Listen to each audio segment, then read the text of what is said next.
Coming up on First at 4, as the search continues for the I-75 shooter, we're hearing more stories from the day of the shooting. How one gas station stepped up to keep people safe. Plus, a community is coming together to help a Southern Kentucky woman who suffered a life-changing rare infection. And temperatures right now ranging from 70 to 81 and everywhere else in between. So we'll talk about that coming up in a few minutes. Mountain News First at 4 continues. The search is expanding for Joseph Couch, the suspect wanted in the I-75 shooting in Laurel County late Saturday. KSB and Governor Andy Beshear held a briefing this morning. Governor Beshear says all 5 people injured in the weekend shooting are still expected to survive. In fact, 4 of them have already been released from the hospital. Right now, KSB is using cadaver dogs to search for Couch in the Daniel Boone National Forest. It's believed he ran into the woods after police say he fired at cars on I-75 Saturday. The governor says police are doing everything they can to find Couch, including working extra shifts. I want to be very clear today that I am proud of the work of all the law enforcement agencies and what they're doing. They are bringing the most modern technology, every technique that is possible to search some of the most rugged terrain that anyone could hide in. Extra security measures are being taken with Rockcastle County schools because they decided to go back to school, unlike some other school districts that remain closed. One thing they're doing in Rockcastle County is changing bus routes to keep students safe. As law enforcement continues to look for Joseph Couch, more stories from the day are surfacing. Madison Elliott spoke to the owner of a gas station near the shooting where people took shelter. Off of the next exit down from where the shooting took place is this BP gas station. On Saturday night, CFO Chelsea Bakener says dozens of people started pulling into their parking lot to take shelter. At the time, no one knew where the shooter could be. Bankner was at home. Her 16-year-old son was here working. I proceeded to walk him through getting everybody, all of the customers from outside, inside, getting the doors locked, and then we moved everybody to a secure location in the building behind another locked door. Her husband and father rushed to the business. Until we found out that the shooter was not in this direct vicinity, my husband kept his AR-15 on him, maybe 30 minutes or so. After that, he switched to concealed carry. Her husband continued to stand guard outside. He was law enforcement for about 20 years, so instinctual, I guess, for him. And my dad was a special deputy as well, so it's kind of what they do. Everyone at the gas station was okay, and the business is now back open. I think pretty much everybody is, you know, back to life as usual with maybe just a little extra paying attention and knowing your surroundings. That was Madison Elliott reporting. Now, again, the reward for information leading to Couch's arrest is up to $35,000.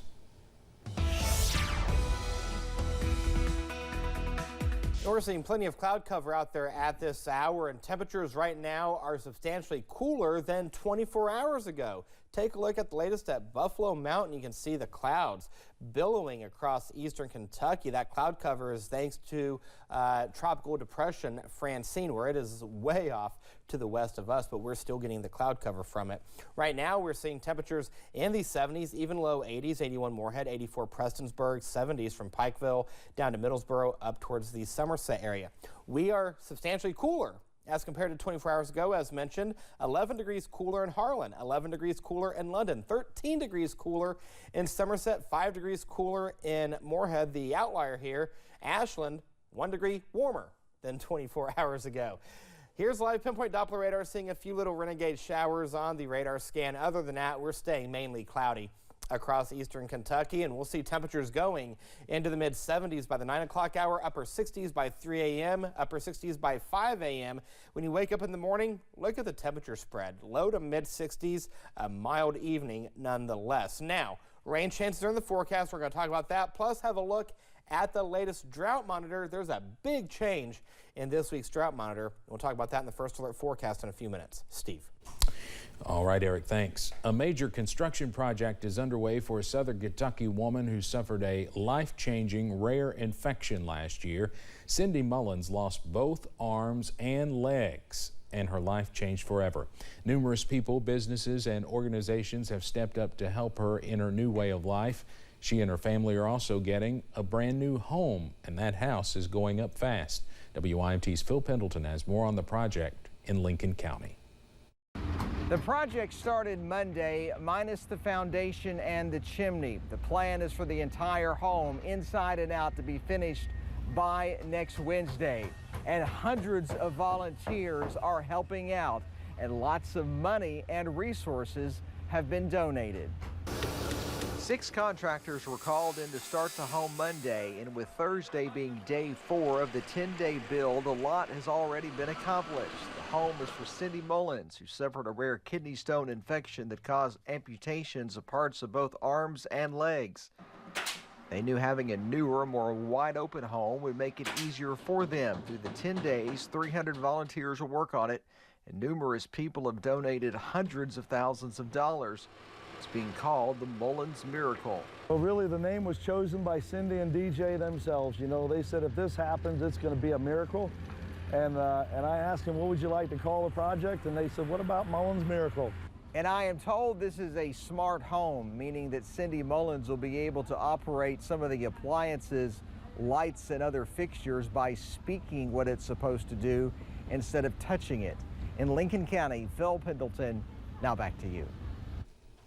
Contractors say they hope to have all the outside work finished by the time rain is expected to move in. A revealing ceremony has been planned for next Wednesday at 5 p.m.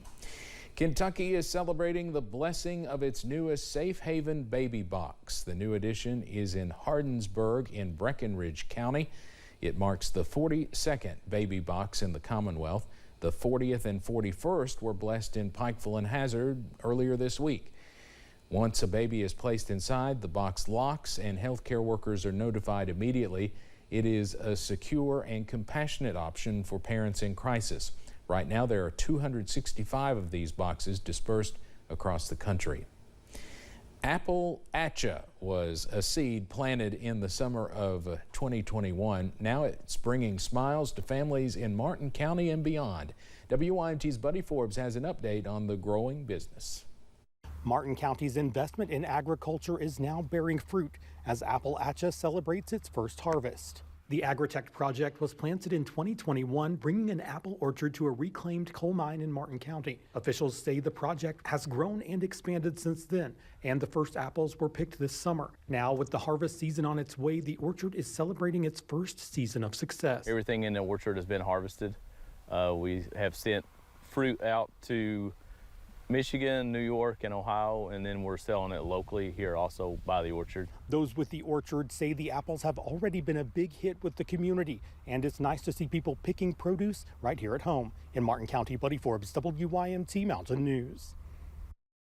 The orchard will bring its apples to the Harvest Festival this weekend. Hear more about its growth coming up at 6. A 3-year-old Kentucky girl battling cancer is getting new opportunities thanks to a nonprofit organization. The Rock Solid Foundation is building a new playset for the Flieger family. Their daughter Anna was diagnosed with B-cell acute lymphoblastic leukemia 3 days before Christmas. Her parents tell us she can't go out and play with other kids because of germs. Now, thanks to the Rock Solid Foundation, she can have friends over. The idea of this organization is amazing. I mean, we found out about this during our first week at the hospital. They give us a bag. Yeah, they give you a backpack full of, they had like a fire tablet, some toys and stuff just to get through, you know, your hospital stay, because the initial stay is a month. The Fliegers tell us workers with Amazon volunteered to help build their playset. Coming up on First at 4, a warning for job seekers, how scammers are pretending to be employers to steal your identity. And in the world of weather, the weather headlines for tonight, we're going to see temperatures hovering around normal. Will increase the rain chances. But what about this weekend? I'll have that first forecast in a few minutes. Stay with us.